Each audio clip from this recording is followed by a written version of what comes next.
Hello and welcome to this tutorial. This is my first ever craft tutorial for this really sweet kids apron. So let's go through the things that you will need. You will need a fat quarter of your chosen fabric, some scissors or a rotary cutter and mat, some tape or ribbon for the ties, some pins, matching thread and your sewing machine.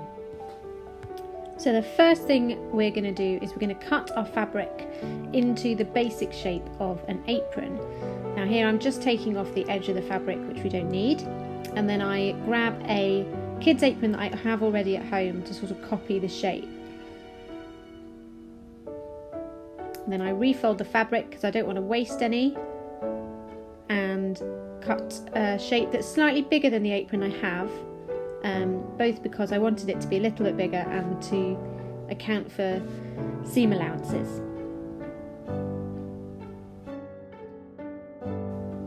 And there you have your basic apron shape. Now the next thing we're going to do is we're going to pin all the straight edges of your apron. So I turned them over twice so that I wouldn't have any raw edges, and I'm just keeping them in place with my clips. I don't tend to use pins on edges, so I find the clips a lot easier to use. So now you're going to grab your sewing machine and just sew a straight line along all of those edges. Make sure you go back and forwards over the corners, keep them nice and strong, and along the beginning and the end of your sewing. Now you're going to turn over that curved edge, that curved hem, and you're going to do exactly the same thing. Now do it slowly and use your clips. Maybe fold it over once, clip it all in place, and then refold again so that you can seal that raw edge of fabric, and then pin it all in place. Use loads of pins, loads of clips, and then the next thing you're going to do is grab the tie for the bit that's going to go around the neck and tuck that in to the top corner of that edge. Okay, so you can see it a bit clearer here. I've pinned the neck strap into each corner of that top edge, and now I'm just going to sew down the curved edges, going nice and slowly and gently and carefully so as not to make any creases or folds in the fabric. Okay, so now you can't see, but I'm trying it on over my head to make sure the length is right. I had to move it a little bit to make it a bit smaller, as this is a kid's apron, and I'm just going to go and do the second curved edge sort of underneath your arm. And then what you need to do is you need to make sure that where those neck ties attach to your apron front, that's really strong. So I do a little square of sewing and then a cross, just like that, in the middle. And I'm going to just reinforce the other one. Do a little square and little diagonals that join the corners.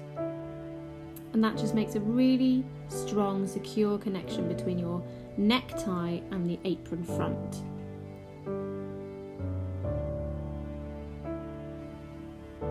Next thing you're going to do is you're going to cut out the shape for the front pocket. Okay, so I made mine about 7 inches by about 4.5, but you can do this just by eye. And then you're going to turn down the top edge and sew along there to hem it. So now that we've done all of that, you've hemmed the top edge of your pocket, I'm just pressing the apron, okay, make it nice and flat. Then I'm going to turn all the edges down of my pocket and pin in place. Then get your iron and press it really firmly so that it doesn't move when you take the clips or the pins off. Then you place it on your apron, and I'm sorry about my head getting in the way. Pin it in place. Make sure it's in the middle and it's level. And then, I didn't video this, but then you're going to sew around those 3 edges, the side, the bottom and up again of your apron pocket. So I realised in the last couple of clips you can see that I'd already sewn the side ties on, but don't worry, we're about to do that now. So just grab your ties, and at the corner of the curved bit of the apron and then where it goes straight, you're going to clip your tie into place there, and then at the other end you're going to turn it over twice and pin that as well, because you want to sew the end of that so it doesn't become a raw edge and fray. Now, my ties are about 20 inches long, but again, you can sort of do this by eye. And when you sew them onto your apron, make sure that you do that really, really strong square and cross pattern with your stitching to make it really strong. And then you're finished. So go around, tidy up all those edges, cut off all the random bits of thread, and go and admire your new children's apron. Thank you so much for watching this. I hope you all enjoy making your own kids' aprons. And go ahead and share, like, follow, subscribe, do whatever it says, and I will see you soon.